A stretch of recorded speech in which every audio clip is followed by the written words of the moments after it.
Señor, ten piedad de tu pueblo. ¿Qué será de los pecadores? San Domingo de Guzmán. El niño que cambiaría el mundo. En el corazón de Castilla, en la antigua villa de Caleruega, nacía en el año 1170 un niño cuya existencia marcaría un antes y un después en la historia espiritual de la humanidad, Domingo de Guzmán. Su nacimiento no fue un hecho ordinario. Su madre, Juana de Asa, una mujer de profunda fe y noble carácter, tuvo antes del parto un sueño misterioso que la dejó sobrecogida. En él, vio a su hijo como un cachorro blanco con una antorcha encendida en la boca, iluminando el mundo entero con su fuego. Al relatar esta visión a un sacerdote, éste le explicó que aquel niño llevaría la luz de Cristo a los rincones más oscuros del mundo, combatiendo la ignorancia y la herejía con la llama del conocimiento y la verdad. La familia de Domingo pertenecía a la pequeña nobleza local, y aunque no vivían en la opulencia, tenían los recursos suficientes para ofrecer a sus hijos una educación esmerada y una formación espiritual sólida. Desde muy joven, Domingo se mostró diferente. No se le veía con frecuencia en los juegos ruidosos de los otros niños. Prefería la soledad de la capilla o el abrigo silencioso de los libros. Su mirada, profunda y reflexiva, parecía contener desde entonces una comprensión que iba más allá de su edad. En vez de preocuparle el mundo exterior, ya se mostraba fascinado por el misterio de Dios, por la oración contemplativa y el sufrimiento de los pobres. Antes de comenzarmos esta jornada sobre la vida de fe y de San Domingo de Guzmán, quiero saber tu opinión. ¿Conocías la historia de San Domingo de Guzmán? ¿Sabías que no solo fundó una de las órdenes más influyentes de la historia de la Iglesia, sino que también dedicó su vida a combatir la ignorancia y la herejía a través de la palabra, la sabiduría y el amor? ¿Sabías que su profunda devoción a la verdad y a la Virgen María dio origen a una de las oraciones más poderosas del cristianismo, el Santo Rosario?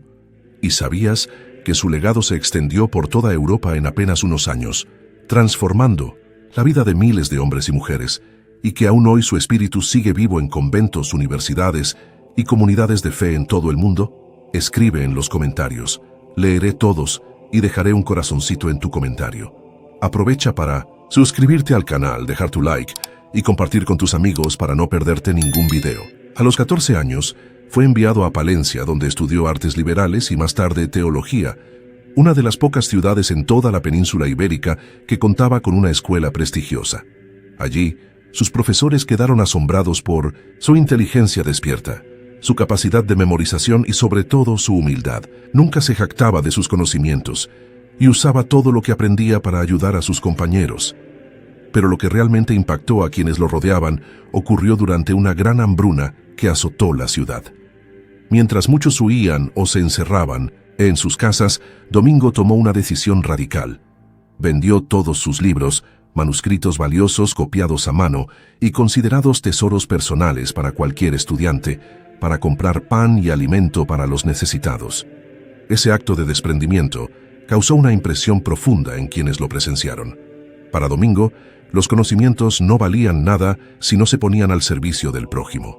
¿Cómo puedo estudiar en pieles muertas, mientras tantos hombres mueren de hambre?, habría dicho con lágrimas en los ojos, mientras entregaba sus textos a cambio de comida. Aquel gesto fue como una profecía viviente de la vida que llevaría. Una vida donde la caridad, la compasión y la entrega a los demás estarían por encima de cualquier ambición personal. En esos años de formación, Domingo no solo se dedicaba al estudio teológico, sino también a la oración intensa.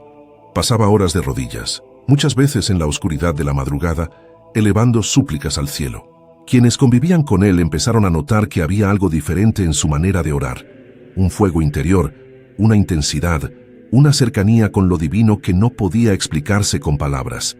Era como si el joven estudiante ya mantuviera un diálogo íntimo con Dios, como si su alma hubiese sido preparada desde antes de nacer para una misión grandiosa. Su formación culminó cuando fue ordenado sacerdote y se integró a la comunidad de los canónigos regulares de la Catedral de Osma, junto a su mentor y amigo Diego de Acebo. Ambos compartían la visión de una iglesia más pura, más centrada en la verdad del Evangelio y en el servicio desinteresado. Fue en este periodo que Domingo comenzó a experimentar en carne propia el dolor de un mundo dividido por la confusión espiritual. Las herejías proliferaban, especialmente en el sur de Francia, donde los albigenses, también conocidos como cátaros, desafiaban abiertamente las enseñanzas de la Iglesia. Negaban la divinidad de Cristo, rechazaban los sacramentos y predicaban un dualismo radical entre el bien y el mal que desorientaba a las multitudes. Aunque este conflicto aún no lo había alcanzado directamente, Domingo ya presentía que su destino estaría ligado a esta lucha, no con armas, no con poder político, sino con la fuerza de la predicación, la dulzura del ejemplo, la profundidad del saber y el poder invisible del rosario, aunque este último aún no se le había revelado.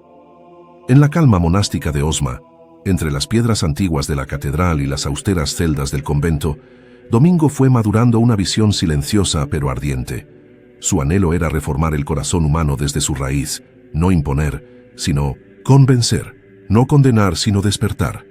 El niño que su madre vio con una antorcha en la boca ya comenzaba a encender su primera llama. Aún no sabía que su vida lo llevaría a desafiar imperios, fundar una de las órdenes más poderosas de la historia y dejar una huella que ningún viento del tiempo podría apagar. Pero el cielo ya había escrito su nombre en las estrellas, y la tierra comenzaba, poco a poco, a escuchar su llamado. Capítulo 2. La lucha contra la herejía. Los cielos parecían oscurecerse sobre Europa a medida que el siglo XIII avanzaba. La Iglesia, aunque poderosa en lo exterior, comenzaba a mostrar grietas en su interior. En el sur de Francia, especialmente, en la región de Languedoc, una sombra se extendía con rapidez: la herejía albigense. Este movimiento, también conocido como catarismo, había ganado adeptos entre campesinos, nobles e incluso clérigos desencantados con la vida de lujo y corrupción que muchas veces representaban los altos cargos eclesiásticos. Los cátaros predicaban un dualismo radical. Creían que el mundo material era obra de un principio maligno y que el espíritu puro debía liberarse del cuerpo. Negaban los sacramentos, rechazaban la encarnación de Cristo y despreciaban la autoridad del Papa. Su mensaje, aunque distorsionado, seducía por su aparente pureza y su crítica a una iglesia que se había vuelto demasiado terrenal. Fue en 1900 este contexto que Domingo de Guzmán, aún acompañando al obispo Diego de Acebo en una misión diplomática hacia Dinamarca, pasó por el sur de Francia y se encontró cara a cara con el drama espiritual que desangraba la región. Lo que presenció le sacudió el alma.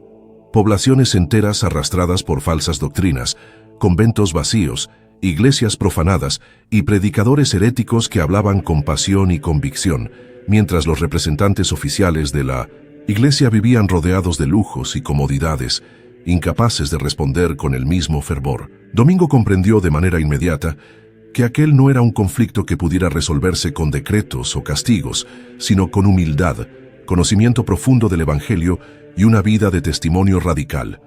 Fue entonces cuando tomó una decisión que cambiaría para siempre su destino: quedarse, permanecer en tierras hostiles, caminar entre los que habían sido engañados y predicar, no con palabras vacías, sino con el fuego de una fe viva. La lucha de Domingo no fue fácil.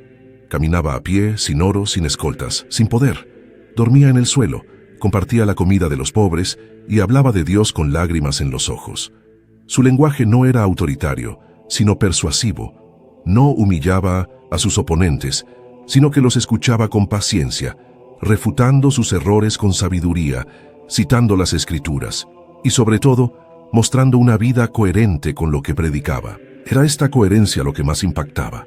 Muchos cátaros, acostumbrados a ver en los eclesiásticos ejemplos de hipocresía, se encontraban desconcertados ante este hombre que vivía en castidad, pobreza y oración constante. Uno de los métodos más poderosos que usaba Domingo era el debate público. No temía confrontar directamente a los herejes más influyentes, como lo hizo en ciudades como Carcassona y Fanjeaux. En una ocasión, después de una acalorada disputa con varios líderes albigenses, ambos bandos decidieron escribir sus argumentos en pergaminos y colocarlos en una hoguera, pidiendo a Dios que manifestara la verdad. El texto de los cátaros se consumió de inmediato. El de Domingo, en cambio, según los testigos, salió volando de las llamas ileso 3 veces. Para muchos, aquello fue un signo divino irrefutable. Pero más allá del milagro, fue la intensidad de su fe lo que encendía los corazones. En esos días de lucha espiritual, Domingo experimentó también el dolor del rechazo, la burla y en más de una ocasión la amenaza de muerte. Los cátaros no eran simples filósofos. Muchos contaban con el respaldo de señores feudales poderosos, que veían en ellos una forma de oponerse a la autoridad de Roma. El ambiente era peligroso, tenso, casi siempre a punto de estallar en violencia. Aún así, Domingo perseveró. Su convicción no flaqueaba. Por el contrario, su determinación crecía con cada fracaso, como si cada alma que se le escapaba reforzara su deseo de salvar a la siguiente. Fue también durante esta misión que empezó a atraer a otros que, conmovidos por su ejemplo, decidieron seguirlo. Jóvenes estudiantes, sacerdotes desilusionados, laicos piadosos. Todos querían aprender de aquel hombre que predicaba como los apóstoles, que hablaba con el corazón y que vivía como si cada día fuera el último. Así se fue formando, sin que aún tuviera nombre oficial, la comunidad que más tarde se convertiría en la orden de predicadores, los dominicos. Pero no todo era lucha exterior. Domingo también vivía una batalla interna, una guerra silenciosa contra la desesperanza. En las noches frías, a solas con Dios, lloraba por los que se perdían, por los que se cerraban a la verdad, por los que preferían el orgullo de la herejía a la humildad de la fe. A veces se flagelaba, rogando a Dios que tomara su vida en lugar de la de los pecadores. Su entrega era absoluta, y sus súplicas eran tan intensas que sus hermanos decían que en la oscuridad se podía escuchar su voz temblorosa, implorando por la conversión del mundo. Así pasaban los días, entre el polvo de los caminos, el eco de las discusiones teológicas y el silencio profundo de las noches en oración. Domingo no buscaba fama, ni poder, ni gloria. Su único deseo era ser instrumento de la verdad, un canal puro por donde la gracia pudiera fluir. Y aunque los frutos aún eran escasos, ya empezaba a sembrar una semilla que pronto brotaría con fuerza irresistible. Porque cuando un corazón arde con amor verdadero por Dios y por los hombres, ni los muros del error ni las cadenas del orgullo pueden resistir por mucho tiempo su fuego sagrado. Capítulo 3. La revelación del Rosario. Había llegado un momento crucial en la vida de Domingo. Años de caminatas, de predicación ardiente, de lágrimas por las almas perdidas, comenzaban a cobrarle un precio físico y espiritual. En el sur de Francia, la herejía albigense parecía resistirse con más fuerza que nunca, y aunque algunos comenzaban a volver al redil de la fe, muchos otros se cerraban más profundamente en sus convicciones cerradas. Domingo, agotado, seguía de pueblo en pueblo, sin otro escudo que su fe y sin otra espada que su palabra. Sin embargo, en medio de aquella oscuridad, estaba a punto de recibir un regalo celestial que transformaría no solo su misión, sino la espiritualidad de todo el mundo cristiano. Una noche, mientras oraba con fervor en el bosque cerca de Toulouse, Domingo sintió un peso insoportable en el alma. Había ayunado durante días. Su cuerpo estaba frágil, pero su espíritu luchaba. Suplicaba a Dios una señal, un medio más poderoso para tocar los corazones endurecidos por la confusión y la mentira. Allí, solo, rodeado por el susurro de los árboles y la brisa nocturna, Domingo cayó de rodillas. En su desesperación imploró: «Señor, ¿qué más puedo hacer? ¿Cómo puedo salvarlos si no me escuchan? Dame tu arma, no para herir, sino para despertar». Fue entonces cuando el cielo respondió. Según las tradiciones recogidas por sus discípulos y más tarde por los miembros de la orden de predicadores, la Virgen María se apareció a Domingo en una visión resplandeciente. Vestida de luz, con rostro sereno y voz que parecía acariciar, el alma la Madre de Dios le ofreció una corona, no de oro ni de piedras preciosas, sino de oración. Le entregó el Santo Rosario, le explicó que esta devoción no era solo una cadena de cuentas, sino una poderosa meditación sobre la vida de su Hijo, una forma de conectar el corazón humano con los misterios divinos. María le dijo que el rosario sería su espada espiritual, su escudo contra la herejía, y un camino de conversión para millones de almas. Cada Ave María, cada Padre Nuestro, cada Gloria, serían flechas de luz disparadas contra la oscuridad. Domingo entendió en ese instante que no bastaba con predicar verdades. Era necesario también enseñar a orar, guiar al pueblo hacia un encuentro íntimo con el amor de Dios, a través del corazón maternal de María. A partir de ese momento, la vida de Domingo tomó un nuevo rumbo. Empezó a introducir el rosario en su predicación, no como una fórmula mágica, sino como una práctica de profunda contemplación. Enseñaba a los fieles a meditar en los misterios gozosos, dolorosos y gloriosos de la vida de Cristo. Invitaba a todos, niños, ancianos, soldados, campesinos, a rezar con él, a encontrar en el ritmo sereno del rosario una fuente de paz y fortaleza. Pronto comenzaron a suceder cosas extraordinarias.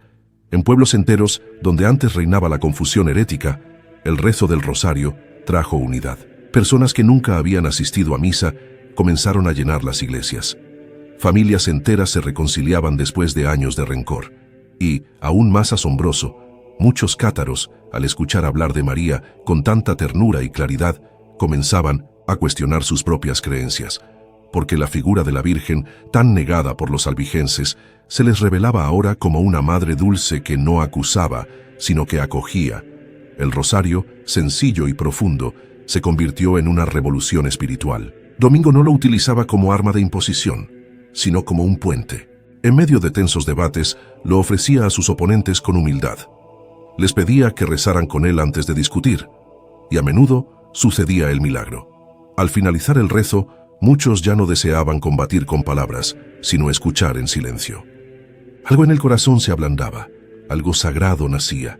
Con el paso del tiempo, la devoción al rosario empezó a expandirse más allá del sur de Francia. Otros predicadores dominicos lo adoptaron con fervor.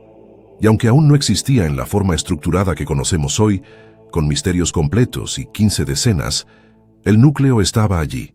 Meditación, repetición amorosa, contemplación de Cristo a través de los ojos de María. Esta revelación marcó no solo un cambio en la obra de Domingo, sino en la historia de la espiritualidad cristiana, porque el rosario no era solo una herramienta para su tiempo, sino un regalo eterno para todos los siglos. Una oración accesible a ricos y pobres, a sabios y analfabetos, capaz de unir al cielo con la tierra. Domingo, fortalecido por esta luz mariana, reanudó su misión con una energía renovada. Ya no era un hombre solo contra la herejía. Era un portador del rosario, un predicador del amor de María, un sembrador de esperanza.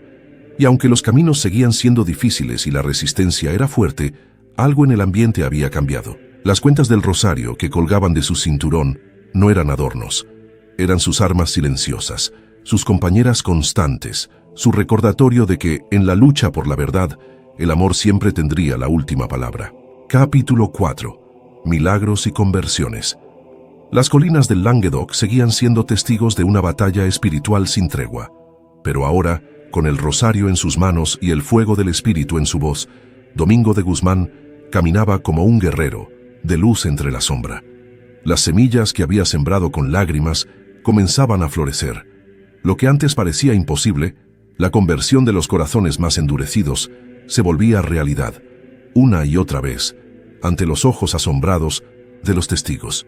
Porque donde Domingo predicaba, el cielo se abría y los milagros descendían como lluvia sobre la tierra reseca. Uno de los relatos más conmovedores sucedió en la ciudad de Fanjeaux. Allí Domingo fue invitado a participar en un debate público contra un grupo de líderes albigenses. Durante horas se enfrentaron en argumentos, citando escrituras, confrontando ideas, defendiendo cada cual su fe. Pero cuando las palabras ya no bastaban para tocar las almas, Domingo propuso una prueba. Tomó un manuscrito con sus enseñanzas católicas y lo arrojó al fuego. Los herejes hicieron lo mismo con los suyos. Sus textos se redujeron a cenizas. Pero el de Domingo, en cambio, fue arrojado 3 veces al fuego. Y 3 veces salió, intacto. El pergamino cubierto de humo se elevaba por el aire como si una mano invisible lo protegiera. El asombro se apoderó del público. Muchos comenzaron a llorar. Algunos albigenses dejaron caer sus libros y en un acto de humildad estremecedor se arrodillaron ante la cruz. Para ellos, ese no fue un truco ni una coincidencia. Fue una señal directa del cielo. Fue el dedo de Dios escribiendo en fuego lo que las palabras no podían explicar. Otro episodio estremecedor ocurrió durante una terrible sequía que azotaba la región. Los campos estaban secos, los animales morían y el pueblo comenzaba a perder la esperanza. Domingo, profundamente conmovido, organizó una gran procesión con los aldeanos. Recorrieron los caminos polvorientos rezando el rosario con devoción. Nadie hablaba, solo se escuchaban las oraciones como un susurro colectivo que subía hacia el cielo. Al llegar a una colina, Domingo se arrodilló y alzó el rosario hacia las nubes. En ese instante comenzaron a caer gotas, primero tímidas, luego una lluvia abundante y misericordiosa cubrió los campos como una bendición. Los campesinos, bañados por el agua, lloraban de gratitud. Muchos de ellos, incluso quienes seguían la herejía, reconocieron en ese gesto la intervención divina. Dios está con este hombre, decían. Pero los milagros no solo se manifestaban en la naturaleza o en prodigios espectaculares. Había también conversiones silenciosas, íntimas, milagros del alma que Domingo consideraba aún más poderosos, como el caso de Raymond, un joven que había sido criado entre cátaros y odiaba a los sacerdotes. Con una mirada endurecida y palabras venenosas, había jurado expulsar a Domingo del pueblo, pero al escucharlo predicar, algo comenzó a quebrarse dentro de él. Domingo no le respondió con argumentos, sino con amor. Se acercó al joven, le ofreció pan y lo invitó a rezar. Raymond lo rechazó una y otra vez, hasta que una noche, al ver al santo llorando solo en la iglesia, su corazón no resistió más. Cayó de rodillas y sin palabras se abrazó a él. Ese día, Raymond dejó atrás el odio y se convirtió en uno de los primeros frailes dominicos. Los testimonios se multiplicaban. Ciegos que recobraban la vista al tocar el rosario, poseídos que eran liberados con una simple bendición de Domingo, familias enemistadas durante décadas reconciliadas tras una sola noche de oración, viudas consoladas, niños enfermos curados. Pero Domingo nunca se atribuía el mérito, siempre señalaba al cielo, a la Virgen, al amor de Cristo. Yo no soy más que un instrumento, repetía una y otra vez. Su vida, marcada por la austeridad y el sacrificio, irradiaba una paz sobrenatural. Dormía poco, comía menos, y todo lo que recibía lo entregaba a los pobres. Caminaba descalzo, sin quejarse, por caminos rocosos. Rezaba por horas en silencio, y cuando hablaba, cada palabra parecía encender el alma. Algunos decían que tenía el don de leer los corazones, y que bastaba una mirada suya para que un pecador se sintiera completamente desnudo ante Dios. La fama de sus milagros se extendió por toda Europa, pero más allá de los hechos extraordinarios, lo que más impactaba era su ternura, su compasión inquebrantable. No condenaba a los herejes, los amaba, los abrazaba, lloraba por ellos, y esa misericordia era su arma más poderosa, porque nadie podía resistir mucho tiempo ante un hombre que amaba tanto, que rezaba tanto, que creía tanto. El rosario que colgaba de su cintura ya no era solo una herramienta de predicación, era un símbolo de fe viviente, una promesa de que el cielo escucha, y por donde Domingo pasaba, las cuentas del rosario multiplicaban la esperanza. En conventos, en campos de batalla, en humildes hogares, la oración enseñada por él comenzaba a cambiar el curso de la historia. Y sin embargo, lo más asombroso estaba por venir, porque la obra de Domingo, lejos de detenerse, empezaba a tomar forma en algo mucho mayor, una orden destinada a perpetuar su legado. Mas antes de llegar a esa parte de la historia, aún quedaban pruebas que afrontar y desafíos que pondrían a prueba su fe como nunca antes. Capítulo 5. La fundación de la Orden de los Predicadores. El amanecer en Toulouse traía consigo el murmullo de oraciones y el suave sonido de pasos descalzos sobre el suelo de piedra. Era el año 1215, mientras Europa aún ardía entre conflictos políticos, cruzadas sangrientas y disputas religiosas. Un hombre delgado, de mirada intensa y alma inquebrantable, meditaba en silencio sobre una misión que ya no cabía solo en su cuerpo agotado. Domingo de Guzmán había entendido que su voz, aunque encendida por la llama del Espíritu, no sería suficiente para iluminar todos los rincones oscuros que consumían las almas. La herejía seguía al acecho. El mundo necesitaba más. Necesitaba mensajeros del amor de Cristo, soldados de la verdad, pregoneros incansables de la fe, y así nació en su corazón la semilla de una orden destinada a transformar los cimientos espirituales de la cristiandad. Domingo no tenía oro, ni ejércitos, ni influencia política.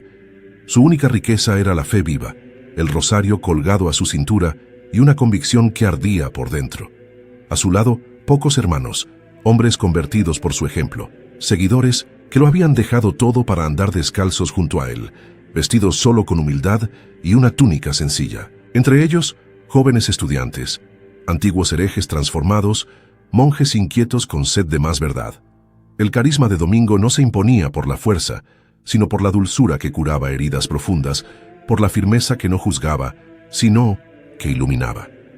Poco a poco, ese grupo de hermanos formó una comunidad, informal al principio, pero unida por un mismo ideal: predicar la verdad del Evangelio con celo, estudio oración y pobreza. Domingo creía profundamente que no bastaba tener fe.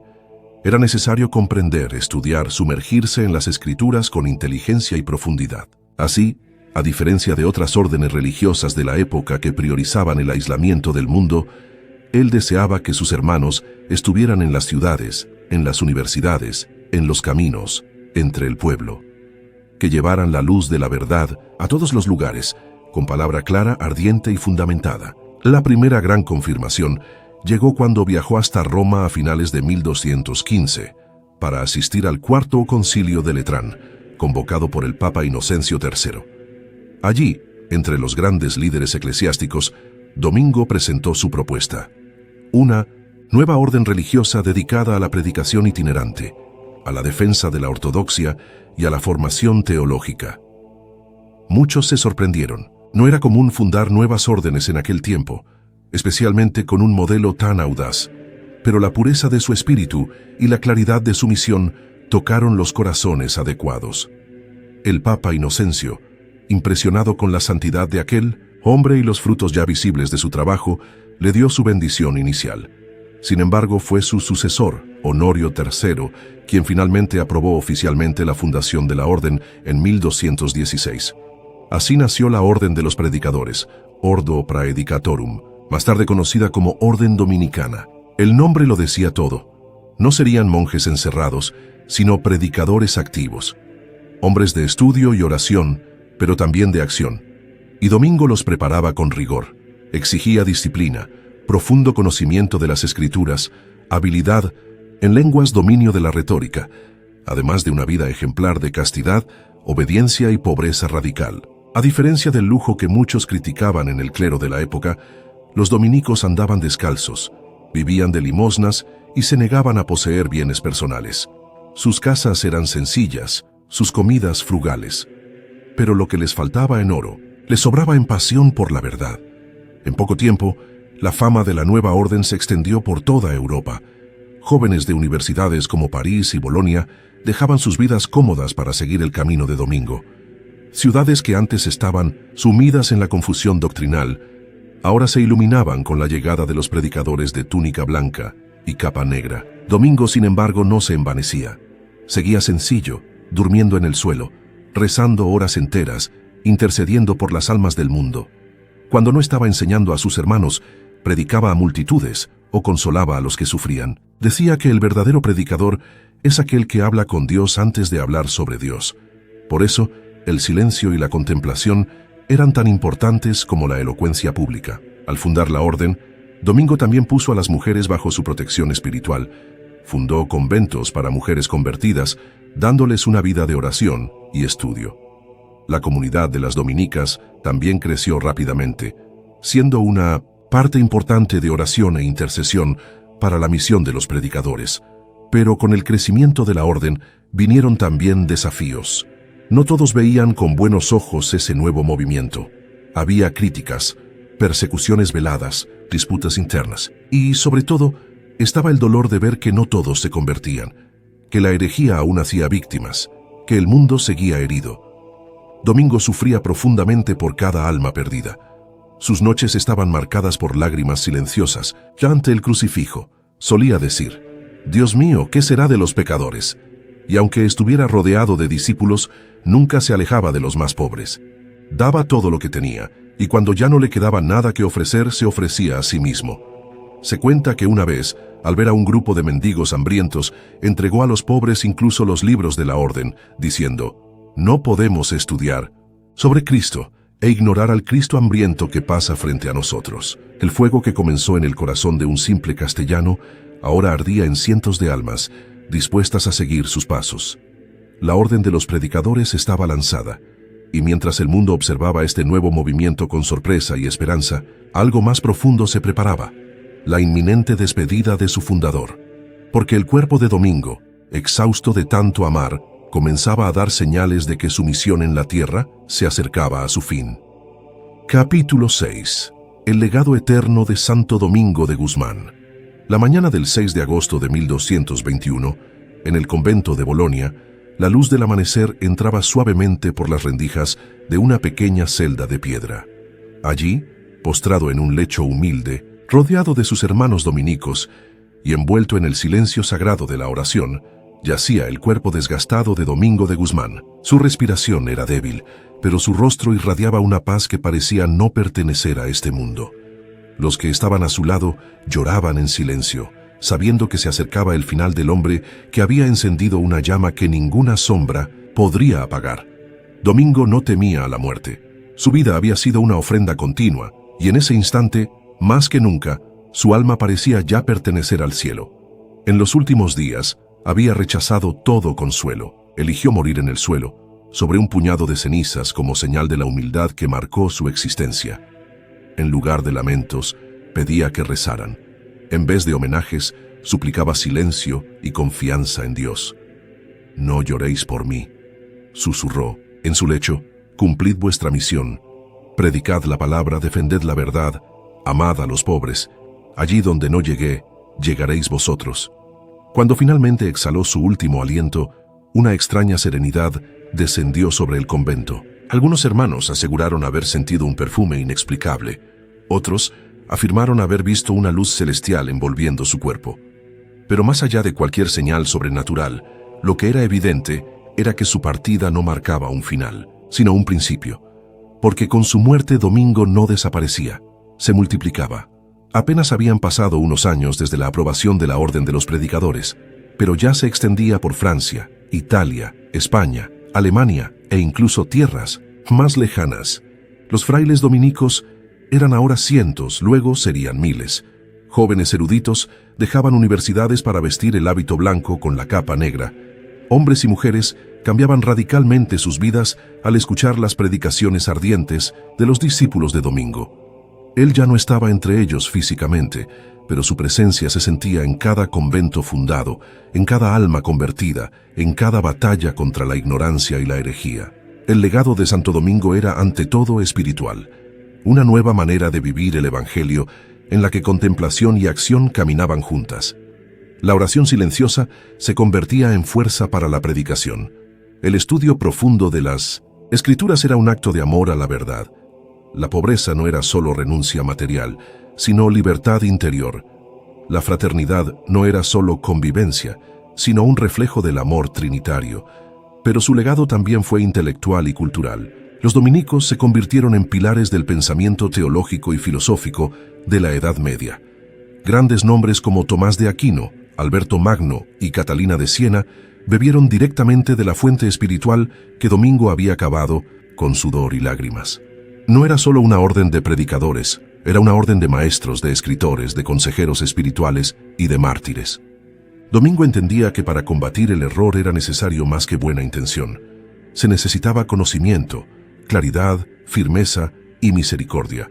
Por eso, desde el inicio, animó a sus hermanos a estudiar en las mejores universidades, a debatir con sabiduría, a hablar todas las lenguas necesarias para llevar el mensaje de Cristo a todos los pueblos. Su visión era amplia, profética. No fundó solo una comunidad, fundó un ejército de luz, y su influencia se extendía también a las mujeres. Las monjas dominicas, desde los primeros años, se convirtieron en verdaderas centellas de oración, a intercesión y sabiduría espiritual. Muchas de ellas, como Santa Catalina de Siena, dejaron huellas profundas en la historia de la Iglesia. La visión de Domingo incluía a todos, hombres, mujeres, laicos, estudiosos, analfabetos, herejes, santos y pecadores. Para todos tenía un mensaje, para todos tenía compasión. Tras su muerte, comenzaron a recogerse testimonios de sus milagros. Personas sanadas tras invocar su nombre, conversiones súbitas, visiones celestiales. Pero incluso más poderoso que cualquier milagro físico era el testimonio de su vida, una existencia coherente, abrazada por el amor a Dios y al prójimo. Era esa coherencia, esa unión radical entre lo que predicaba y lo que vivía, lo que más conmovía.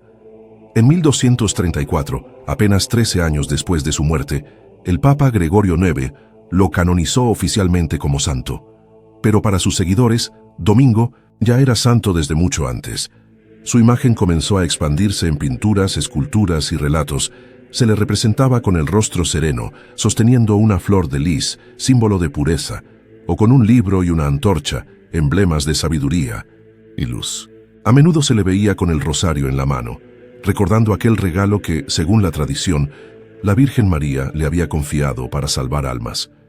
Y aunque los siglos han pasado, su legado no se ha apagado. La Orden de Predicadores ha sobrevivido guerras, persecuciones, cambios culturales y crisis internas. Ha seguido formando mentes brillantes, despertando vocaciones, combatiendo la injusticia, predicando en las esquinas, en las cárceles, en las universidades, en los medios de comunicación modernos, porque la llama que Domingo encendió no se transmite por imposición, sino por contagio. Su fuego no quema, ilumina, y quien se aproxima a él no queda igual.